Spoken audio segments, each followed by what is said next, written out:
Ladies and gentlemen, there's a certain kind of love that refuses to fade, no matter how hard you try to walk away from it. The kind of love that doesn't just live in the heart. It etches itself into the mind. It lingers in thoughts, in memories, in the silence between songs, and in the faces of strangers who almost remind him of you.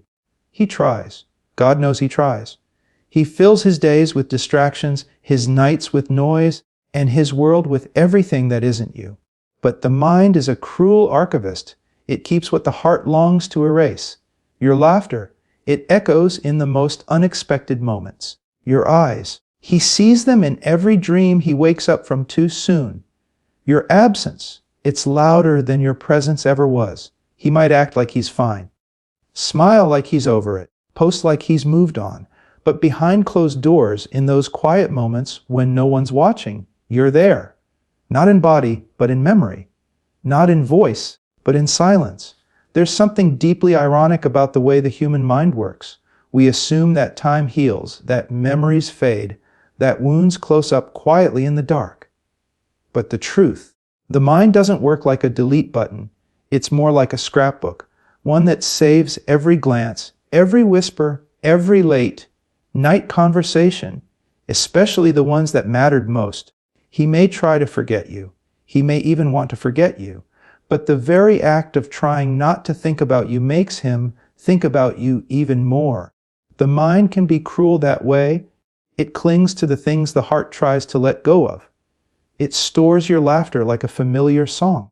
It keeps the way you said his name tucked somewhere between waking and dreaming. It replays moments at random, without warning, like a highlight reel of everything he's trying to bury. And it's not just the memories of the big things. No, it's the tiny details that hurt the most. The way you used to brush your hair behind your ear. The way you laughed a little harder when you were tired.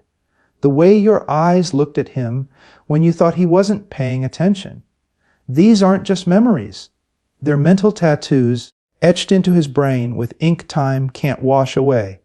He can go days pretending you're a part of his past, but the mind has a way of betraying him. A smell, a song, a place you both used to go. Suddenly it's all back, and it hits him like it never left. Because when something means that much, when someone becomes that deeply woven into the fabric of your life, your mind refuses to let it slip away easily. It grips on. It replays. It remembers. He tells himself he has to move on, that it's over. That holding on to what once was will only keep him stuck in a place you've already left. So he gets up every morning and puts on the mask, the one that says, "I'm fine," even though nothing about this feels fine. He fills his schedule. He packs his days with distractions, surrounds himself with noise, with friends, with meaningless small talk. He laughs at jokes he barely hears. He nods at stories he won't remember. He scrolls past old photos as if they're just pixels and not memories that once made him feel alive. But behind every forced smile is a war he's quietly losing, because no matter how full his life appears, something always feels missing. He tries to rewrite his routine so it doesn't include you. New coffee shop, new playlist, new people. But the past doesn't just vanish with change. It lingers. It attaches itself to places, to habits, to fragments of the life he built with you in it. Every street he walks, every movie he watches, every time he hears your favorite song. It's like the universe is conspiring to remind him. He deletes your number, but memorizes it anyway. He clears out your texts, but remembers what they said. He avoids talking about you, yet somehow every conversation seems to lead back to the thought of you. That's the cruel truth about trying to move on from someone who meant everything. You realize that forgetting isn't a choice. It's a struggle. He may date again, smile again, even feel a flicker of connection with someone new. But deep down, there's always a part of him comparing, not because he wants to, but because you left a mark. And no matter how far he tries to run from the past, he carries it with him, in his thoughts, in his habits, in the quiet moments when there's nothing left to distract him from the echo of what used to be. He wants to forget. He tries to forget. But the past doesn't let go that easily. What no one tells you about heartbreak is how sneaky it is. It doesn't always show up in big, dramatic moments. It hides in the quiet, in the everyday, in the ordinary things that suddenly feel extraordinary because they remind him of you. It could be something as simple as the way sunlight filters through a window. You used to sit in that light, smile in it, maybe even fall asleep in it while your head rested on his shoulder. Now every morning when that same light hits the same spot, it's like a silent film of you plays in his mind. He walks past a bakery and freezes, not because he wants a pastry, but because it smells like the one you both used to visit on Sundays. And just like that, it's not just a street anymore. It's a memory lane he didn't ask to walk down. A landmine he didn't see coming. The way someone laughs. The sound of your favorite song playing softly in the background of a random store. A phrase you always said slipping from a stranger's mouth. A TV show you both used to binge, watch late into the night. These things don't look like much to others, but to him, they hit like a whisper from a time when you were still his. He doesn't even have to be thinking about you, and yet there you are, in the middle of his commute. In the coffee he takes with just the right amount of sugar. Your way, because he started doing it like you once, and never stopped. In the way he checks his reflection before going out, like you used to playfully tease him to do. Triggers are everywhere, and they're relentless. You don't see them coming. You don't get to prepare for them. They don't knock. They just arrive, pull the breath from your chest, and leave you blinking at the world like something sacred just passed through. To the outside world, it's just life happening. To him, it's you showing up in places he thought were safe. And every time it happens, he's reminded of what he lost, not because he wants to be, but because the world doesn't know how to forget you either. From the outside looking in, it looks like he's doing just fine. Scroll through his feed and you'll see smiles, sunsets, gym check-ins, maybe even a group photo with friends or a caption that says something like, "On to better things." It's carefully curated, filtered through smiles and clever words, designed to send one message loud and clear: I've moved on. But what you don't see, what no one sees, is the truth behind the screen. You don't see the hesitation before he posts, wondering if you'll see it. You don't see how he stares at your profile, debating whether to unfollow or scroll just one more time. You don't see how he watches your stories in silence, pretending it doesn't sting when you look happy without him. Because this is the era of pretending, of digital armor, of using pictures to tell a story we wish was real. He knows exactly how to play the game, how to post just enough to make it look like he's thriving, how to hide his heartache behind a filter that blurs out the loneliness. He might even post something with someone new, not because he's over you, but because he wants to feel something, anything, that fills the silence you left behind. But deep down, he knows what it is: an echo, not a replacement, a performance, not a connection. And maybe people around him have started to believe it. Maybe they've stopped asking about you, assuming he's moved forward. Maybe they don't see the way he flinches when your name comes up. Maybe they don't realize that when he goes quiet for a while, it's not because he's busy. It's because he's remembering. Social media is a mask, a carefully painted picture of progress. But the real story, it's playing out behind the scenes, in private tabs and silent nights, in the quiet urge to type your name into the search bar, in the ache of watching your life go on without him, while his still quietly revolves around memories of you. Nostalgia is a tricky thing. It's not just a feeling, it's a time machine. One that doesn't ask for permission before pulling him backward into a world where you still existed together. And he doesn't even need much to activate it. Just a scent, a season, a memory barely hanging on by a thread. He finds himself going back, mentally, emotionally, to moments he thought he'd buried. The way your head fit perfectly on his shoulder during long car rides. The way you'd laugh at your own jokes before he even had a chance to. The lazy Sunday mornings when time felt suspended and all that mattered was the way your hand felt in his.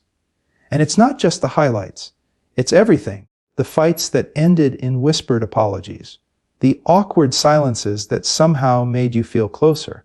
The small, forgettable days that now feel like everything. Nostalgia doesn't just remind him of what he had, it convinces him, even for a moment, that he could still have it. It distorts time. It polishes the rough edges of the past and makes them shimmer like gold.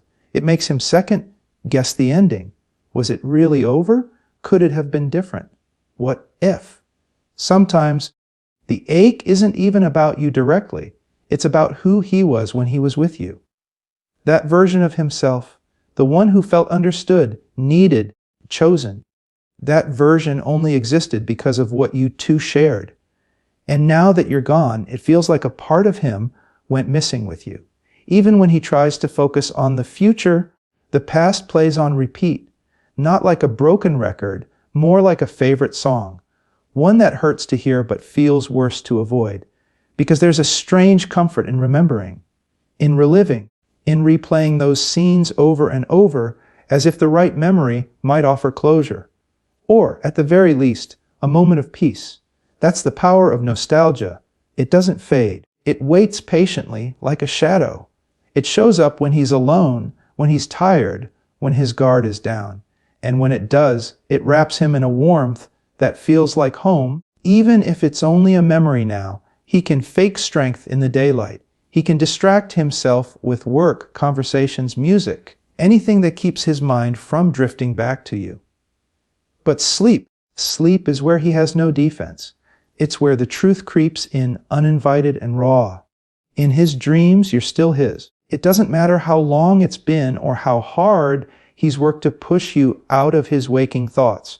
When his eyes close and the world goes quiet, you return. Sometimes it's just your voice, soft and familiar. Sometimes it's your smile, the one he hasn't seen in what feels like forever, shining through a haze of memory.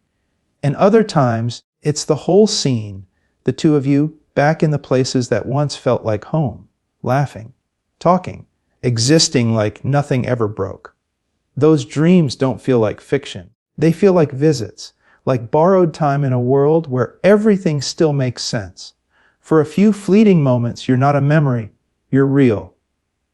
He can touch your hand, hear you laugh, look into your eyes, and forget that you're gone. It's the kind of peace he doesn't find when he's awake. But morning always comes. And when it does, the crash is brutal. Waking up feels like being ripped from something sacred. Reality slams into him with the cruel reminder that what he just lived through was nothing but echoes in the dark. You're not beside him. You're not texting him good morning. The silence is deafening, and the emptiness feels deeper than before. And it doesn't stop. Some nights the dreams are beautiful. Other nights they're painful. Dreams where you're walking away, slipping through his fingers again.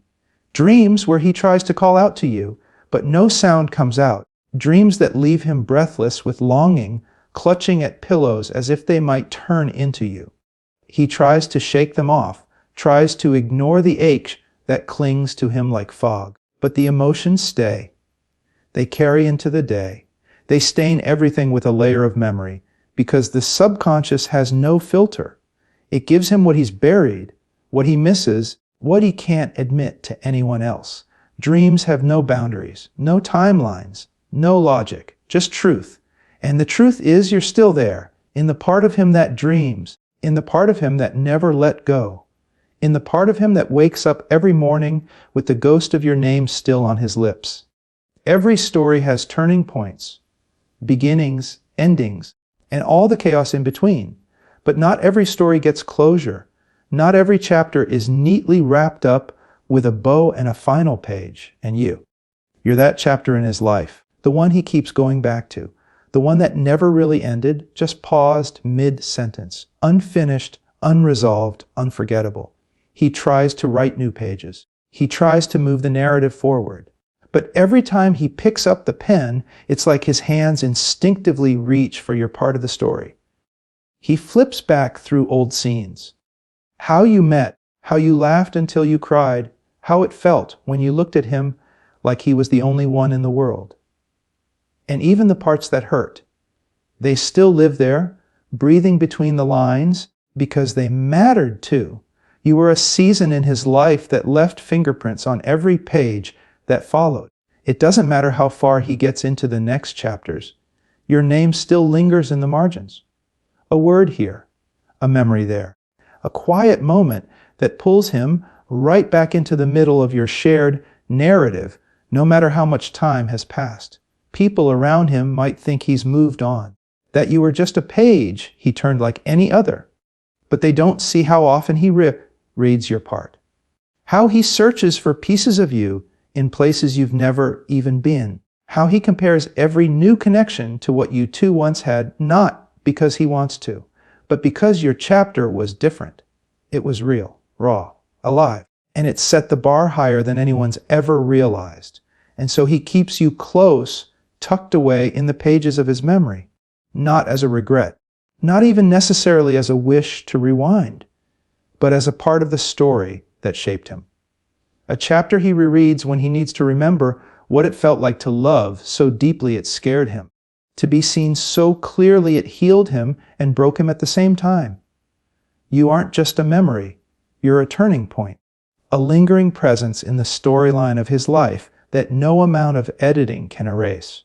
He can try to keep writing to build something new, but no matter how far the story goes, your chapter is the one he returns to when the world goes quiet and his heart starts speaking louder than his logic.